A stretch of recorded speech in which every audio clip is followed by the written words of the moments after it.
के नाम का स्मरण करें।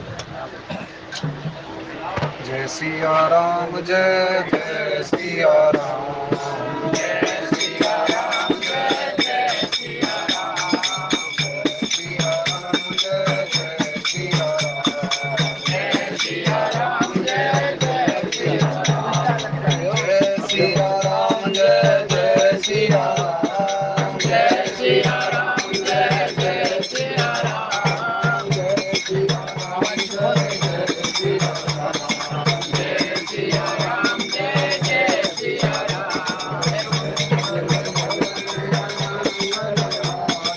मंगल भवन मंगलहारी, सुदशरथ अजिर बिहारी, सुदशरथ अजिर बिहारी, कोमल चित अति दीन दयाला, कोमल चित अति दीन दयाला, कारण बिन रघुनाथ कृपाला, कारण बिन रघुनाथ कृपाला, जय रघुनंदन जनक किशोरी, जय रघुनंदन जनक किशोरी, सीताराम मनोहर जोड़ी, सीताराम मनोहर जोड़ी, जय सिया राम, जय जय सिया राम, जय सिया राम, जय जय सिया राम। आओ मेरे भोले भाले राम, आओ मेरे भोले भाले राम, भक्तों के रखवाले राम, भक्तों के रखवाले राम, कौशल्या के प्यारे राम, कौशल्या के प्यारे राम, जय सिया राम, जय जय सिया राम, जय सिया राम, जय जय सिया राम। हे रघुनंदन तुम्हें प्रणाम, हे रघुनंदन तुम्हें प्रणाम, जय सिया राम, जय जय सिया राम, जय सिया राम, जय जय सिया राम, जय सिया राम, जय जय सिया राम, जय सिया राम, जय जय सिया राम। बोले राजा रामचंद्र महाराज की जय। जनक सुता जग जननी जानकी, अतिशय प्रिय करुणा निधान की, ताके युग पद कमल मनावहु, जासु कृपा निर्मल मति पावहु। पुनि मन वचन करम रघुनायक, चरण कमल वंदउ सब लायक। राजीव नयन धरे धनु सायक, भगत विपति भंजन सुखदायक, भगत विपति भंजन सुखदायक। श्री गुरु चरण सरोज रज, निज मन मुकर सुधार। वरनउ रघुवर विमल जसो, जोदायक फल चार। सियावर रामचंद्र पद जय, शरणम शंकर हरि ओम जय जय श्री राम। सिय राम मैं सब जग जानी, कराहु प्रणाम जोरी जुग पानी। कराहु प्रणाम जोरी जुग पानी, गयहूँ दूर घन गहन बराहु। जह नाहि न गज बाजी निबाहु, अति अकेल बन विपुल कलेसु। तदपि न मृग मग तजहि नरेसु, कोल विलोक भूप बड़ धीरा। भाग पैठ गिरि गुआ गंभीरा, अगम देख नृप अति पछताही, फिरहूँ महाबन परहूँ भुलाई। खेद खिन्न क्षुदित तृषित राजा बाजी समेत, खोजत व्याकुल सरित सर, जल बिनु भयहूँ अचेत। सियावर रामचंद्र पद जय शरणम शंकर हरि ओम जय सिया राम। आदरणीय विद्वत समाज, श्री रामचरितमानस में प्रथम सोपान बालकांड के अंतर्गत विगत कई दिनों से बड़ा ही सुंदर और पावन प्रसंग राजा प्रताप भानु की कथा, जो कि भगवान के अवतार का मुख्य कारण बनी। उससे पूर्व दो मुख्य कारण गोस्वामी जी महाराज ने बताए। नारद मोह का प्रसंग, मनु शतरूपा का कठोर तप, भगवान के अवतार में जो भी सहयोगी बनता है, जो भी निमित्त बनता है, वो धन्य का पात्र है। नारद जी भगवान के अवतार के कारण में निमित्त बने। मनु शतरूपा भगवान के अवतार के लिए निमित्त बने। और आज राजा प्रताप भानु भी भगवान के उस अवतार लीला में, क्योंकि भगवान अवतार लेने के लिए यद्यपि उनको कोई कारण की आवश्यकता नहीं है, हम सब लोग जानते हैं कि वो कारण से रहित है। भगवान को अवतार लेने के लिए कोई जरूरी नहीं कि ये कारण बनाना पड़े, क्योंकि निज इच्छा निर्मित तनु माया गुण गोपाल। लेकिन संत महात्माओं के अनुसार ये कारण बने। और ये राजा प्रताप भानु की कथा जो है, वो हम संसारिक जीवों को अनमोल प्रकार की शिक्षाएं प्रदान करती है। किस प्रकार से राजा प्रताप भानु एक धर्मात्मा राजा होते हुए भी अधोगति को प्राप्त हुआ।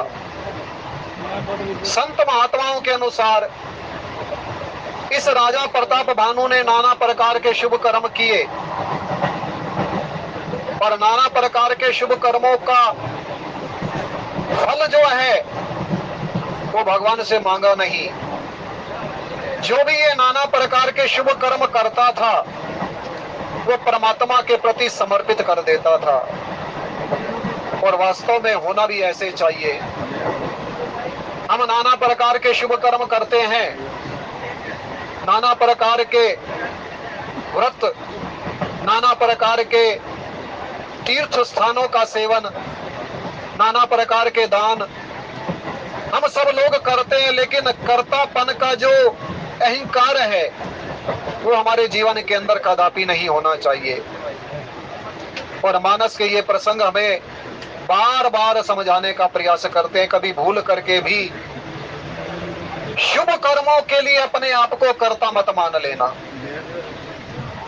और राजा प्रताप भानु भी कर्तापन का अहंकार ना आ जाए।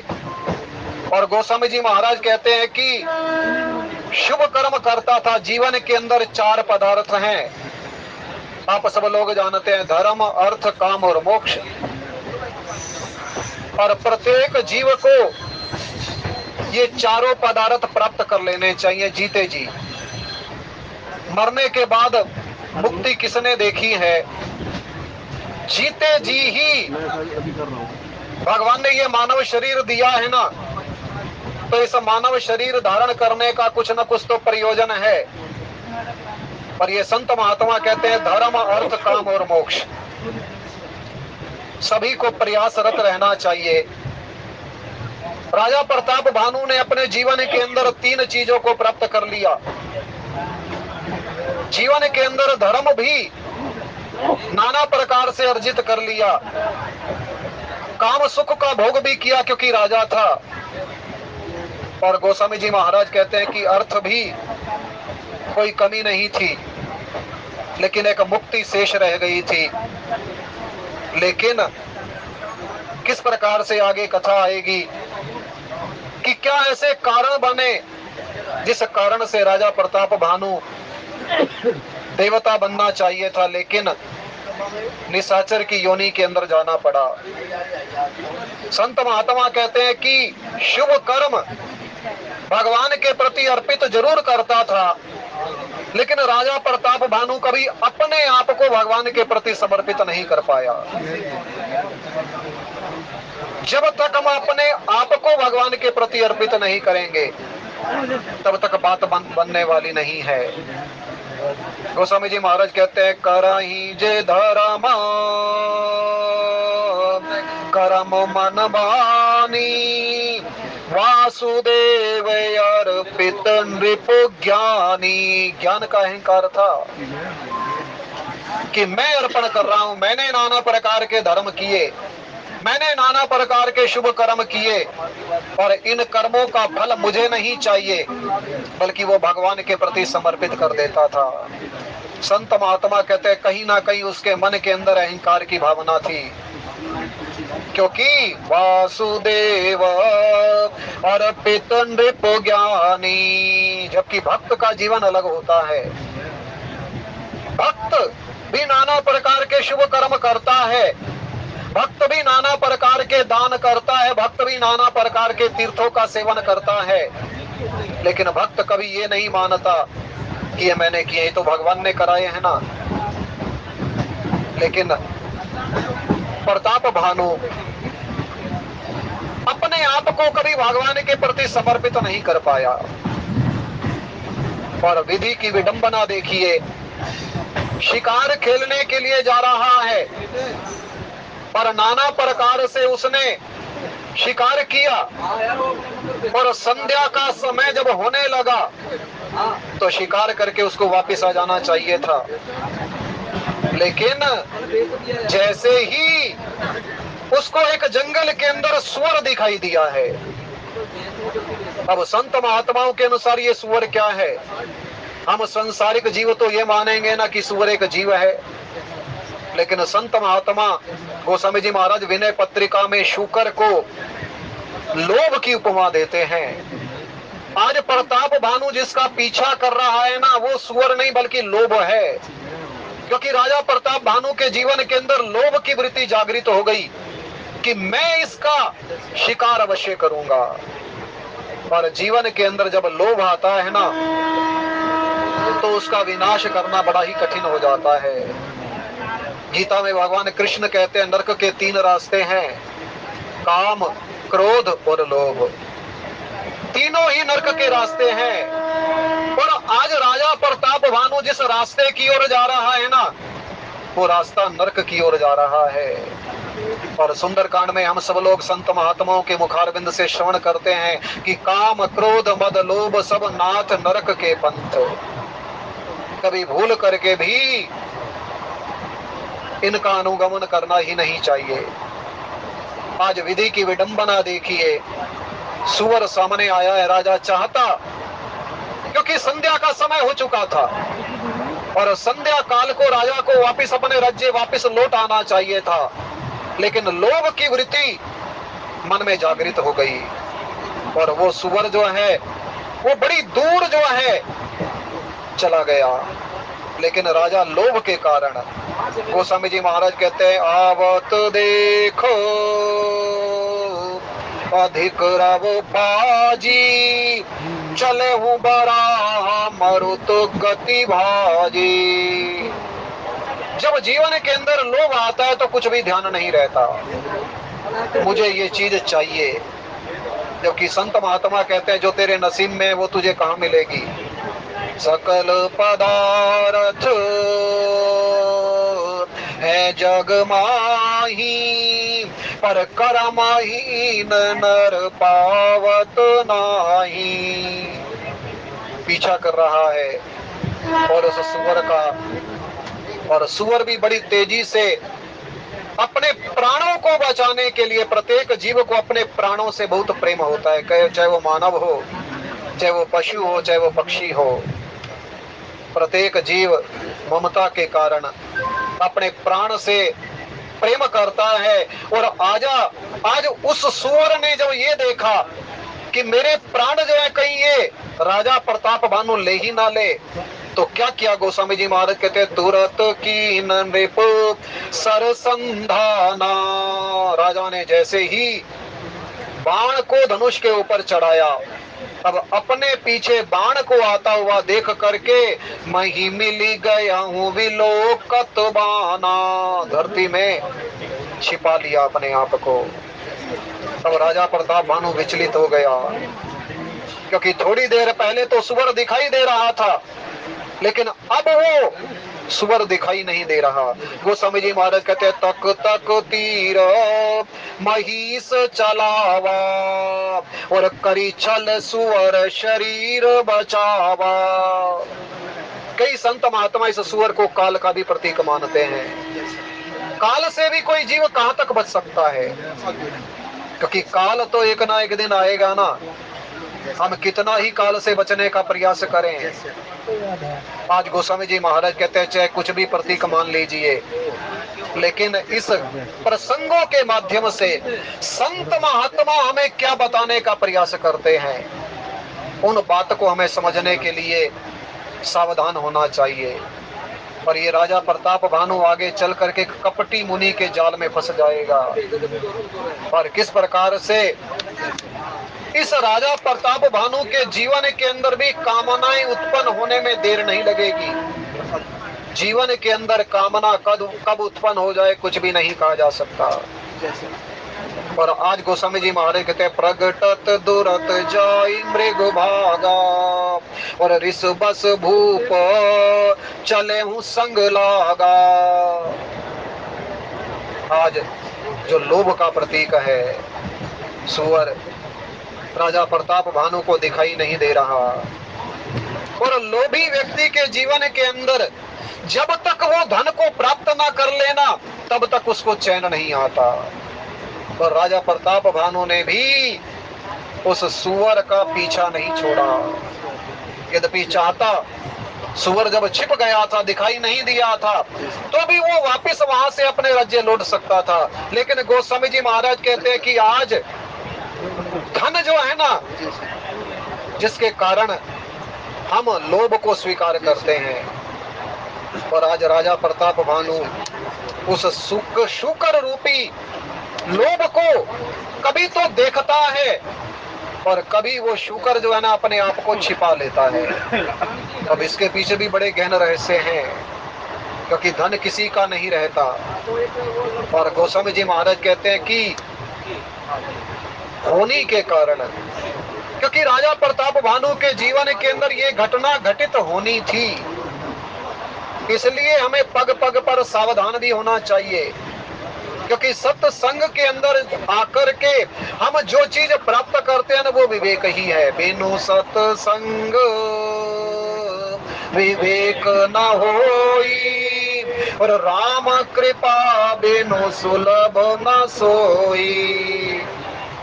भगवान की कृपा से हमें सत्संग मिलता है, और सत्संग में आने के पश्चात हमारे जीवन के अंदर विवेक जागृत होता है कि हमारे लिए अच्छा क्या है और बुरा क्या है।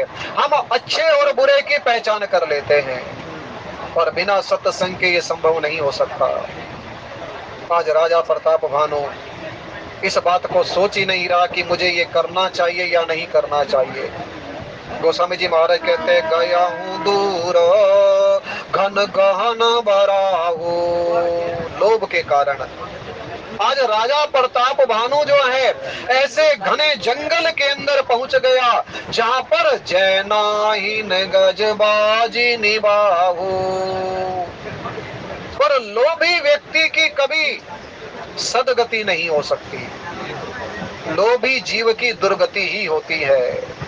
इसलिए संत महात्मा कहते हैं कि साईं इतना दीजिए जाबे कुटुंब समाए और मैं भी भूखा ना रहूं, साधु न भूखा जाए। जीवन के अंदर उतना धन आपको चाहिए जिससे आपके परिवार का पालन पोषण हो सके। इसलिए कभी भूल करके भी लोभ नहीं करना चाहिए। आज लोभ जो है वो इंसान को कहां पहुंचा देता है।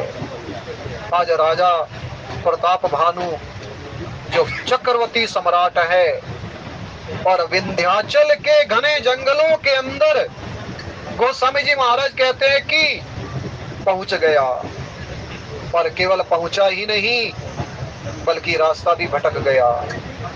यद्यपि राजा है और राजा को तो प्रत्येक रास्ते की जान पहचान होती है, सैनिक पहले ही पीछे छूट गए थे क्योंकि लोभ के कारण आगे बढ़ता गया बढ़ता गया बढ़ता गया, क्योंकि लोभ की कोई सीमा नहीं है।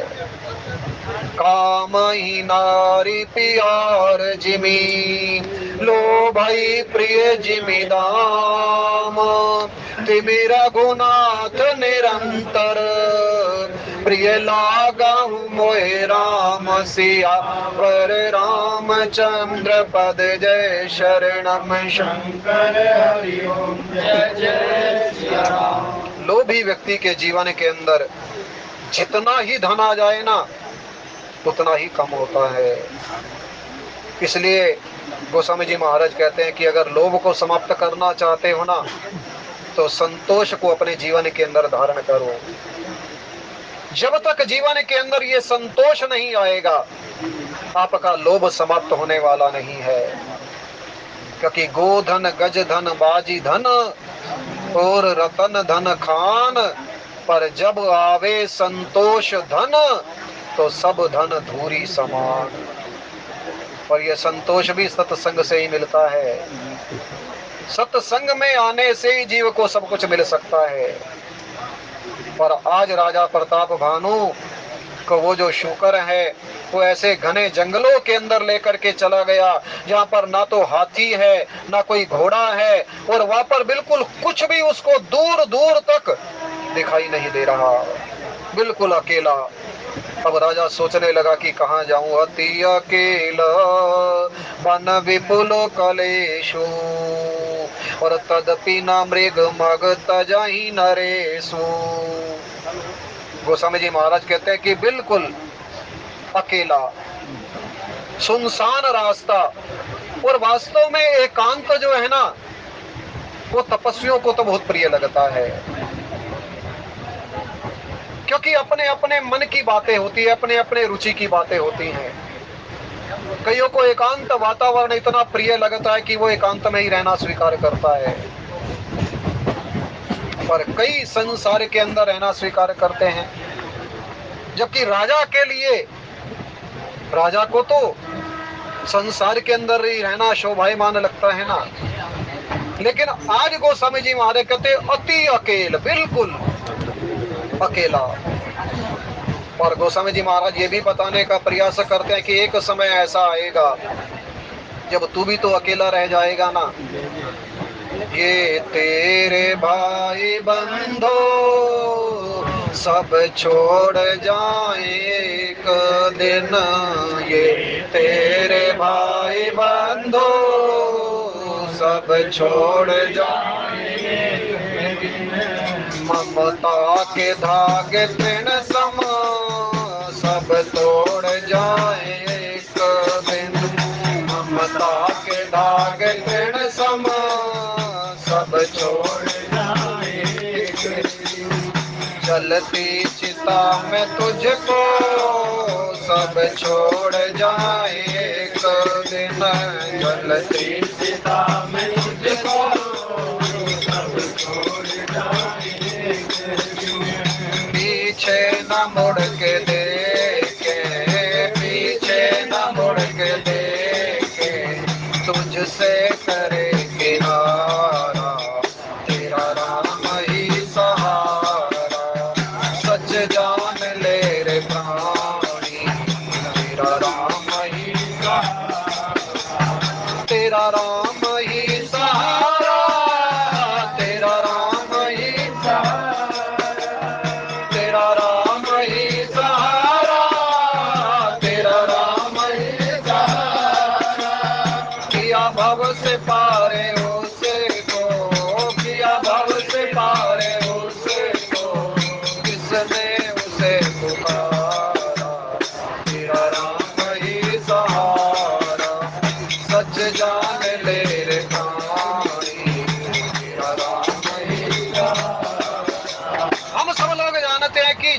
अकेला ही आता है, पर जीव को अकेले ही जाना पड़ता है।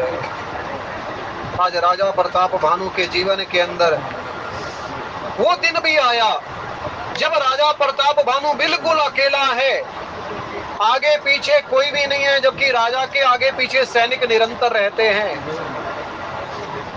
लेकिन ऐसे समय में भी राजा प्रताप भानु की भगवान की याद नहीं आई। यद्यपि अगर एकांत में भी भगवान की याद ना आए तो फिर जीव तो अभागा ही है ना, क्योंकि भगवान एकांत वातावरण कई बार जीव को इसलिए भी देते हैं कि ये जीव विचार कर कि तू अकेला ही आया है और अकेले ही जाना पड़ेगा।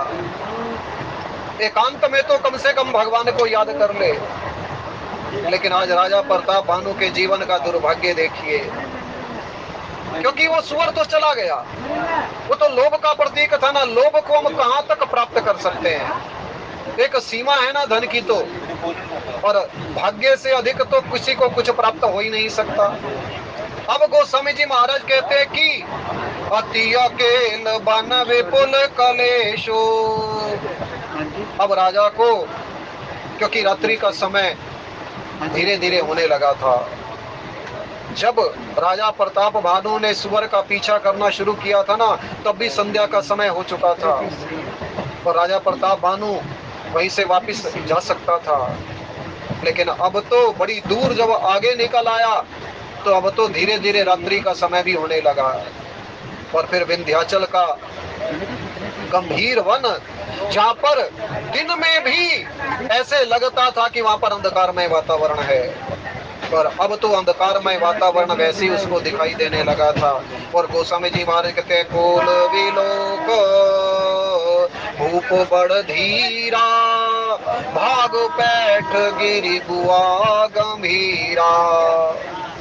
अब वो शुकर तो एक गुफा के अंदर जाकर के अपने प्राण बचाने के लिए छिप गया, क्योंकि उसका कार्य केवल वहीं तक था कि राजा प्रताप भानु को उसने भटकाना था। और किस प्रकार से जब वो राजा प्रताप भानु भटक गया कि अब कहाँ जाए, अगम देखो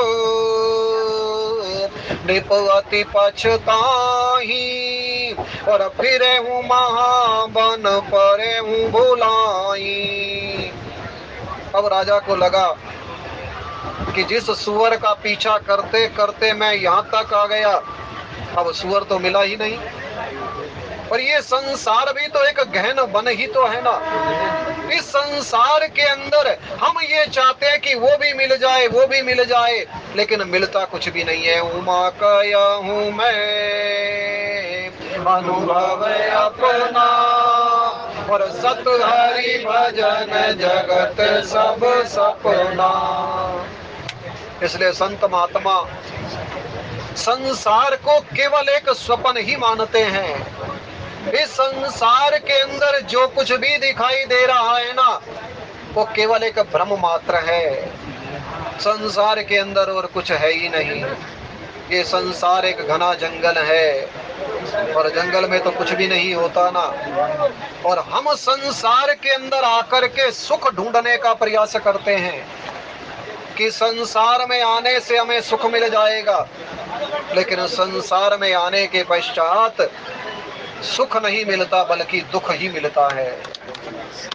और नाना प्रकार के कर्म करते हुए भी हम सुख को प्राप्त नहीं कर पाते, क्योंकि पीछे आपने मनुष्य रूपा का प्रसंग सुना, होत न विषय विराग, भवन बसत भा चौथपन, हृदय बहुत दुख लाग, जन्म गयऊं हरि भक्ति बिन। आज राजा प्रताप भानु के जीवन के अंदर वो क्षण भी आ गया।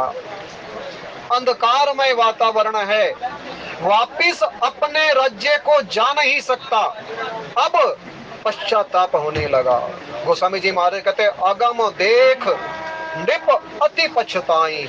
अब पश्चाताप कर रहा है कि हो मैं वहीं से ही वापस क्यों ना हो लिया, लेकिन लोभ के कारण मैं इस सुअर का पीछा करता रहा, और इस सुअर ने मुझे कहीं का नहीं छोड़ा, क्योंकि वापस राज्य जा नहीं सकता। रात्रि का समय वैसे हो गया। फिर हूँ महाबन परे हूँ भुलाई, और घोर वन के अंदर वो रास्ता भी भूल गया।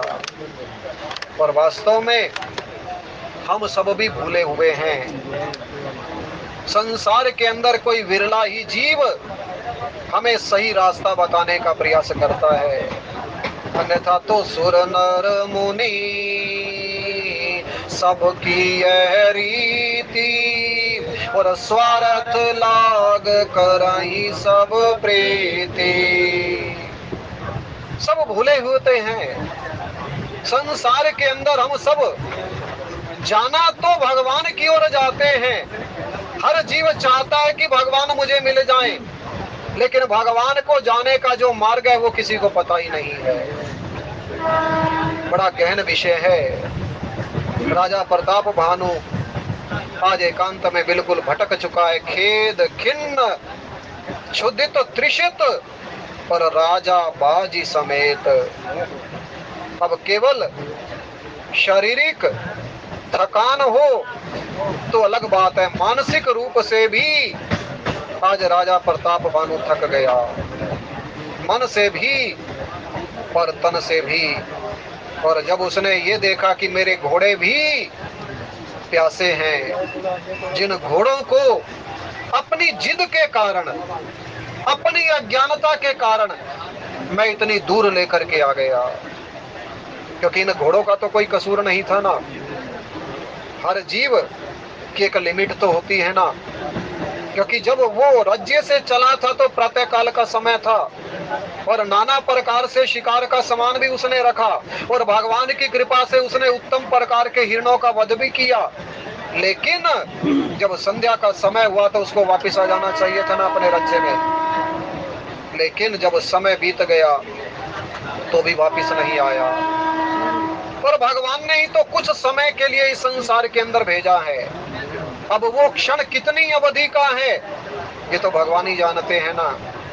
लेकिन हम लोभ के कारण आगे बढ़ते जाते हैं, आगे बढ़ते जाते हैं। और आज गोस्वामी जी महाराज कहते हैं कि उस राजा प्रताप भानु की भी वही अवस्था हुई। अब उसको जल चाहिए। गोस्वामी जी महाराज कहते हैं खोजत व्याकुल सरित सर, कहीं से मुझे जल मिल जाए, कहीं से मुझे पानी मिल जाए, ताकि मैं अपनी प्यास को भी बुझा सकूं और इन घोड़ों की प्यास को भी बुझा सकूं। और वास्तव में ये प्यास क्या है? संसारिक जीव के जीवन के अंदर तो प्यास अलग बात होती है, ये तो पानी साधारण बात है। लेकिन अगर आध्यात्मिक दृष्टि से देखा जाए ना, तो जब तक भगवान को पाने की लालसा हमारे जीवन के अंदर ना जागे तब तक भगवान मिलते नहीं हैं। भगवान को पाने की प्यास लग जाए, क्योंकि एक प्यासे व्यक्ति को पानी चाहिए, क्योंकि पानी के बिना उसके प्राण बचेंगे नहीं। जैसे मछली और जल का कितना गहरा संबंध होता है। अब गर्मी का समय हो और कोई पानी के बिना बिल्कुल व्याकुल हो रहा हो तो वो ये चाहेगा कि भैया कहीं ना कहीं मुझसे मुझे पानी का प्रबंध हो जाए। पर आज राजा प्रताप भानु भी उस पानी के लिए बड़ा ही व्याकुल है, और गोस्वामी जी महाराज कहते हैं कि बिल्कुल बेहाल हो गया। अब देखिए कुदरत जो है जीव को कहां से कहां लेकर के जाती है, और ये राजा प्रताप भानु किस प्रकार से एक कपटी मुनि के जाल के अंदर जाकर के फंस जाता है। किसी भी वेशधारी को अगर किसी संत ने वेश तो धारण कर रखा है संत का, और हम तो कलयुगी जीव है ना, कलयुग में तो पग पग पर ऐसे संत महात्मा हमें देखने को प्राप्त होंगे। लेकिन वहां पर हमें क्या ध्यान रखना चाहिए? हमारे जीवन के अंदर विवेक होना चाहिए। और संत महात्मा कुछ पहचान बताते हैं कि आप पहचान रखिए कि क्या उसके अंदर ये गुण है, तो आप मान लीजिए कि वो संत है। अगर उसके अंदर वो गुण नहीं है ना, तो आप उसे संत मानने की गलती मत कीजिए। और आज राजा प्रताप भानु किस प्रकार से ये सुंदर और बड़ा ही पावन और शिक्षाप्रद ये प्रसंग है कि हमें पग पग पर सावधान होना चाहिए। और राजा प्रताप भानु किस प्रकार से अज्ञानता के कारण समझ ही नहीं सका और ऐसे वरदान भी मांग बैठा जो मांगने नहीं चाहिए। क्योंकि कहा तो इसके जीवन के अंदर कोई कामना नहीं थी। अगर कभी मांगना भी पड़े तो भगवान से मांगो ना, लेकिन ऐसे कपटी जीव से मांगने में कुछ मिलने वाला भी नहीं है। पर ऐसे वरदान तो कभी मांगने ही नहीं चाहिए जो कि असंभव हो। संसार के अंदर जब हमारा जन्म हुआ है तो मृत्यु तो आएगी ना, लेकिन ये राजा प्रताप भानु कुछ ऐसे ही वरदान आगे चल करके मांगता है और आने वाले विद्वान वक्ताओं के माध्यम से आप ऊपर संश्रवण करते रहेंगे। आइए कथा को विश्राम, त्रुटि के लिए क्षमा। बोले राजा रामचंद्र महाराज की। बोलिए सच्चिदानंद भगवान की।